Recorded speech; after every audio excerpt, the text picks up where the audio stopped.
Mexico or putting American troops or American personnel into Mexico to deal with it? Would I launch strikes in Mexico to stop drugs? It's okay with me. Welcome back to A-Wrap. Today's story is one of those moments where you sit back and think, how is this even real? Because in less than 24 hours, the situation between the United States and Mexico took a sharp, unexpected turn. A turn that's raising eyebrows on both sides of the border and even among military law experts. Less than a day after President Trump openly stated he would consider authorizing military strikes in Mexico to stop drugs, Mexican media discovered a series of highly unusual warning signs on Mexican territory at a beach known as Playa Baghdad, right where the Rio Grande meets the Gulf of Mexico. These signs didn't belong to Mexico. They didn't belong to local authorities. They were written in English and Spanish, stamped with U.S. military-style warnings, declaring the land to be Department of Defense property and labeling the area as a restricted zone. Mexican Marines quickly arrived, removed every sign, and launched an investigation. The individuals who allegedly placed the signs were reported to have crossed into the area from the U.S. side of the border, and photos show them carrying the signs before setting them up.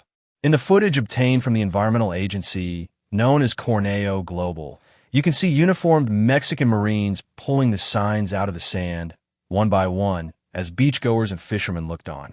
For Mexico, this was a clear line being crossed, U.S. markings on sovereign Mexican soil. Later, Mexico's president stated that a U.S. office admitted hiring contractors to install the signs. Their explanation was that the river's shifting course required the boundary to be remarked for national defense area purposes. But legal scholars weren't buying it. Professor Jeffrey Korn, an expert on military law, stated plainly that signs like these can only be placed under strict legal authority and never on foreign land. A sign claiming foreign soil as U.S. Department of Defense property is a diplomatic red flag, the kind that usually triggers high-level discussions between governments. And this incident didn't happen in a vacuum.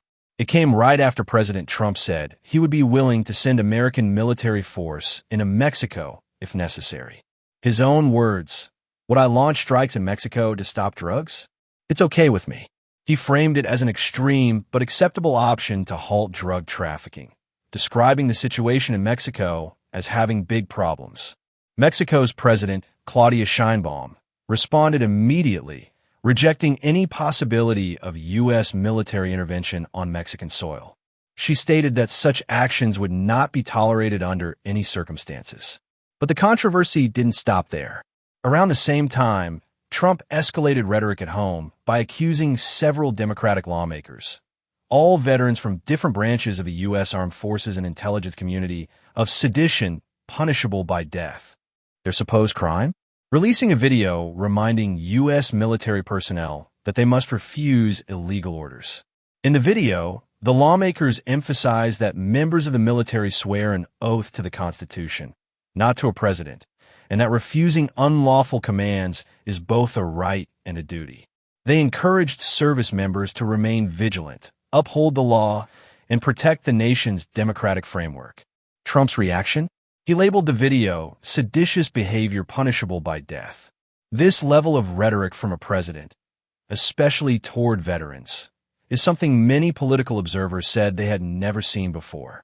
Some members of Congress even requested additional security from Capitol Police out of concern for their safety after these accusations.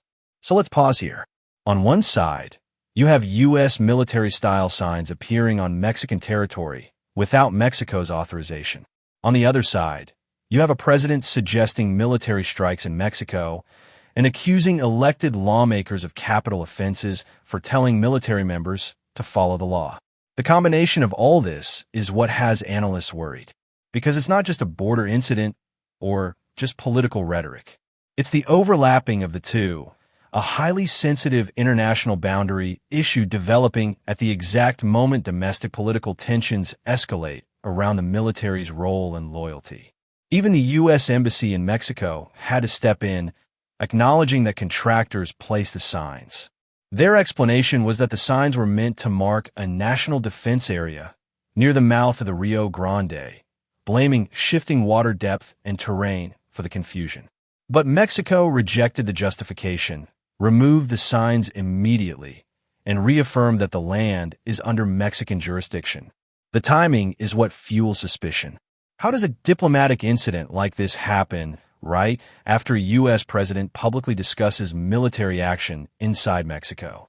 How do U.S. contractors manage to place Department of Defense warning signs inside a foreign country without anyone noticing until Mexican authorities physically discover them? These questions haven't been answered, and they're unlikely to go away soon. Meanwhile, political tensions inside the United States continue to climb. The video released by the Democratic lawmakers gained major attention. In it, they stressed that the Constitution is at risk not only from foreign adversaries, but from actions within the country itself. Their message to service members was simple: protect the law, protect the Constitution, and do not follow illegal commands. They reassured military and intelligence personnel that they have their back, especially in times of political strain.